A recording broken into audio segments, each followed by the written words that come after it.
Sebelum kita masuk ke pembahasan yang menjurus ke media sosial, saya ingin membahas mengapa kita harus mengukur efektivitas media sosial kita. Dengan itu, akan dibahas antara pengukuran di media sosial dan pengukuran di media digital. Kalau kita ngomongin soal media digital, yang menjadi keunggulan adalah semua hal yang ada di media digital bisa diukur, artinya kita bisa tahu efektivitas dari masing-masing inisiatif yang kita lakukan di media digital.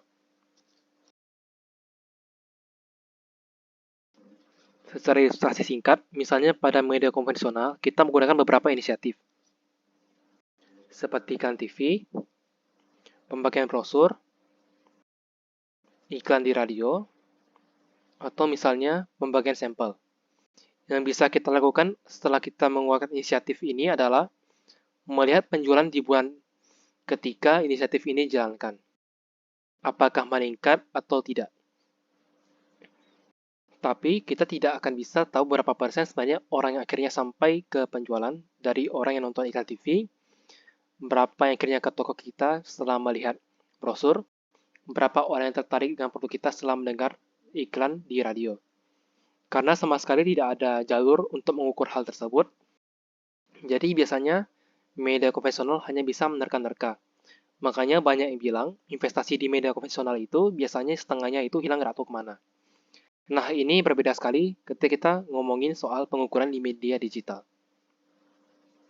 Misalnya, kita mempunyai sebuah website untuk penjualan semua produk atau jasa kita. Kita juga menjaga inisiatif digital marketing melalui saluran media sosial, iklan online, dan email.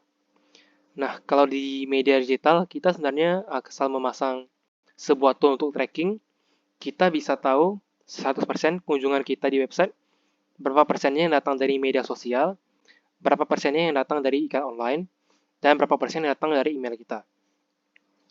Jauhnya lagi, kita bisa mengukur berapa sebenarnya dari jumlah kunjungan website tersebut yang terkonvensi menjadi penjualan. Jadi secara nyata, lewat data kita bisa melihat perjalanan konsumen dari media sosial ke website kita, mereka ngapain aja, dan apa yang menyebabkan mereka melakukan pembelian. Jadi kita bisa melihat inisiatif mana yang efektif dalam melakukan fungsi-fungsi yang sangat spesifik dibandingkan dengan media konvensional yang kita hanya bisa menerka-nerka. Setelah itu, kita harus dengan jelas tahu apa sih tujuan media sosial buat kita. Seringkali kita bertemu dengan situasi seperti ini, di mana mereka merasa dengan menggunakan media sosial ini, asal fitnya bagus, asal kontennya flashy, dan sebagainya, ada sebuah keajaiban yang bisa terjadi. Artinya, media sosial dianggap dapat menyelesaikan semua masalah. Ketika kita menguatkan strategi media sosial, orang-orang menganggap bahwa orang bisa tahu produk kita, tiba-tiba semua orang tertarik dengan produk kita, tiba-tiba semua orang ngomongin produk kita, tiba-tiba penjualan kita naik 300-400%. Kenyataannya tidak seperti itu. Sama dengan saluran digital lainnya, dan inisiatif pemasaran lainnya, media sosial pun harus disusun agar bisa mencapai tujuan yang kita inginkan. Menurut survei dilakukan oleh Tak Digital mengenai apa sih tujuan utama dari media sosial untuk bisnis kita. Kalau dilihat dari diagram, yang paling tinggi adalah media sosial itu sebagai saluran untuk membangun brand awareness atau melakukan ekspansi audiens. Tapi fungsi-fungsi lainnya pun masih banyak dipilih. Kalau misalnya dijumlahkan, ini jumlahnya ada sekitar 340%. Ini berarti satu responden dapat memilih 3-4 fungsi untuk saluran media sosial. Bayangkan betapa besarnya tugas yang diambil oleh media sosial untuk melakukan semua hal yang biasanya dipecahkan untuk ke channel lainnya. Karena kita sudah membahas mengenai tujuan media sosial itu, akan sangat mempengaruhi bagaimana cara kita mengukur efektivitas media sosial sebagai media promosi. Kita akan membahas 5 tujuan umum yang digunakan dalam strategi media sosial. Contoh-contohnya serta mengukur masing-masing tujuan media sosial tersebut. Yang pertama adalah brand awareness atau product awareness. Biasanya digunakan rekan-rekan yang baru pertama kali, misalnya menggunakan media sosial untuk mensosialisasikan produknya. Ini biasanya media sosialnya didominasi oleh konten-konten yang membahas mengenai fitur-fitur produk, keunggulan kompetitif, dan diferensiasi merek. Di sini contohnya adalah Tesla. Tesla Motor masih menggunakan Instagramnya untuk mensosialisasikan produk baru mereka mengenai bagaimana mereka melakukan simulasi kecelakaan, bagaimana teknologi di balik fitur-fitur mobil mereka yang tidak ada di mobil lainnya. Teman-teman juga mungkin sering melihat ini kalau misalnya pada produk smartphone seperti Oppo, Samsung, dan Apple, di mana ketika mereka melakukan produk baru, mereka akan mengkomunikasikan apa sih fitur terbaru mereka yang ada di produk terbaru mereka. Atau misalnya, seperti yang dilakukan oleh Unilever.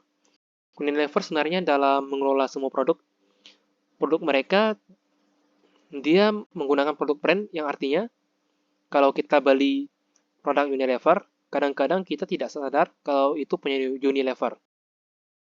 Sehingga di sini Instagram Unilever juga tidak membahas tentang produk mereka, tetapi membahas bagaimana Unilever sebagai sebuah payung dari banyak sekali brand yang kita konsumsi. Kayak di Instagram ini, contohnya mereka banyak sekali membahas bagaimana mereka berusaha mengurangi carbon footprint, bagaimana mereka memiliki beberapa program yang bersifatnya sosial dan sebagainya.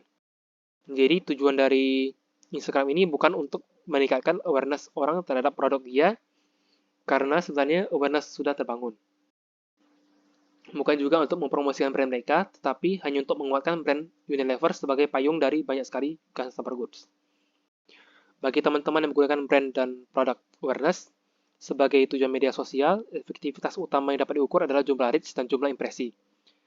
Ini menggambarkan berapa orang yang terpapar oleh konten-konten kita yang ada di media sosial. Mengapa ini penting? Karena namanya juga awareness. Kita mau membangun supaya sebanyak-banyaknya orang tahu tentang brand atau produk kita. Selanjutnya, ada community engagement. Artinya, media digunakan lebih banyak hanya untuk berinteraksi dengan konsumen, audiens, atau komunitas yang relevan. Contohnya, media sosial yaitu Instagram, Netflix. Konten-konten mereka di Instagram mirip dengan konten di X atau Facebook, di mana Netflix sudah tidak membahas tentang Netflix itu apa, keunggulan Netflix dibandingkan dengan streaming platform lain, atau biaya langganan per bulan Netflix. Yang ada di media sosial Netflix adalah hal-hal yang bisa dinikmati atau mendatangkan interaksi dengan audiens mereka. Yaitu di mana di sini audiensnya itu merupakan orang-orang yang memiliki ketertarikan kepada film. Jadi mereka banyak sekali mempost konten yang berupa rekomendasi film. Dan yang paling menarik, bukan hanya rekomendasi film, mereka juga mengeluarkan konten-konten seperti candaan atau meme. Contohnya seperti ini. Ini menarik karena menurut saya mereka sama memahami bentuk entertainment yang dinikmati oleh orang Indonesia. Mereka melakukan antara apa yang mereka berikan di layanan Netflix ke apa yang kira-kira dinikmati oleh audiensnya. Tentunya yang bisa dilihat adalah berapa engagement kalau dilihat dari Netflix. Misalnya mereka dengan sekitar 1,4 juta follower, rata-rata engagementnya adalah 0,41%. Ini sebenarnya sudah termasuk tinggi jika kita bandingkan dengan media sosial yang tidak menggunakan fungsi community engagement ini. Misalnya, Shopee dengan follower 8,9 juta, tapi engagement rate-nya itu hanya 0,04%. Masih lebih rendah dibandingkan dengan Netflix yang tadi hanya 1,4 juta follower, tetapi memiliki engagement rate-nya 0,41%. Jadi, ini sangat jelas bahwa tujuan Instagram mereka adalah untuk engagement, bukan lagi soal promosi Netflix dan sebagainya. Fungsi yang ketiga adalah content distribution. Biasanya dilakukan oleh travel vlogger, food vlogger, atau beauty vlogger. Mereka biasanya mengidentifikasi mereka sebagai content creator. Yang mereka lakukan adalah memproduksi konten yang menarik untuk dinikmati oleh orang lain oleh masyarakat luas. Sama dengan itu, media sosial bertujuan untuk content distribution yang bertujuan untuk menyebarluaskan informasi, pengetahuan, atau inspirasi. Mungkin bentuk murninya bisa kita temukan di media sosial seperti Kompas, Detik, atau Mojo.co. Di sini yang menjadi fokus dari media sosial ini adalah hanya untuk mempublikasikan konten. Di kompas.com, mereka sama sekali tidak membahas ayo berlangganan. Yang mereka lakukan adalah sebagaimana perusahaan media beroperasi, yaitu mendistribusikan informasi. Tetapi fungsi konten distribution ini hanya dapat ditemukan di berbagai organisasi dengan model lainnya. Misalnya, pada Bukalapak, mereka mempunyai satu Instagram khusus, audiensnya adalah orang yang sudah membuka lapak di Bukalapak. Apa sih isi model sosialnya? Sederhana, mereka memberikan tips seperti rekomendasi cara memilih produk yang bisa datangkan cuan, dan tips jualan online di media sosial dan marketplace dan sebagainya. Bagi teman-teman yang menggunakan tujuan ini, sebagai tujuan utama media sosialnya, bisa mengukur media sosialnya dengan jumlah reach, impresi, atau jumlah follower. Jumlah follower ini lebih ke bonus. Sama seperti brand awareness, tadi karena tujuannya adalah untuk membuat lebih banyak orang terpapar dengan informasi yang kita sediakan. Jadi berupa jumlah orang yang melihat konten di sini menjadi sangat penting untuk diukur. Lagi-lagi kita tidak bisa membebankan penjualan di sini atau kunjungan ke website, karena media sosialnya tidak ditujukan untuk itu.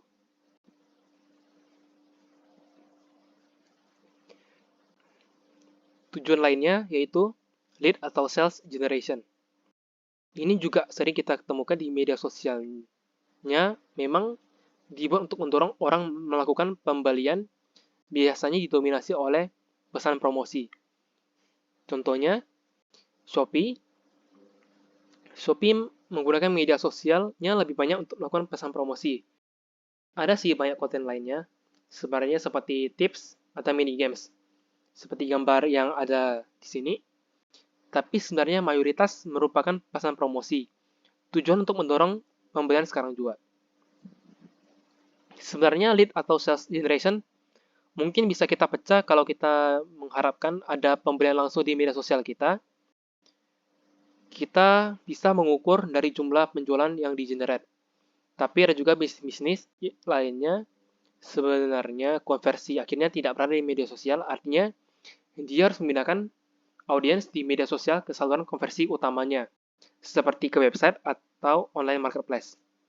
Atau ada juga yang di media sosial mengumpulkan kontak, misalnya melalui WhatsApp, karena jasa atau produknya tidak bisa langsung dibeli online, tetapi harus dikonsultasikan terlebih dahulu. Tetapi jika media sosial kita merupakan saluran konversi akhir, mungkin kita bisa menilai efektivitas utamanya dari berapa jumlah dari direct message atau komen yang bilang mereka mau membeli produk tersebut. Dari pembahasan tersebut, kesimpulannya adalah, yang pertama, sebelum menentukan cara mengukur keberhasilan media sosial, kita perlu mengidentifikasi apa yang menjadi tujuan strategi media sosial dan siapa yang akan menjadi audiens media sosial kita. Yang kedua, masing-masing tujuan media sosial memiliki indikator performa utama yang berbeda-beda. Yang ketiga, pengukuran eksternal juga perlu dilakukan untuk memonitor apa yang dikatakan orang lain mengenai brand kita di media sosial. Sekian, terima kasih.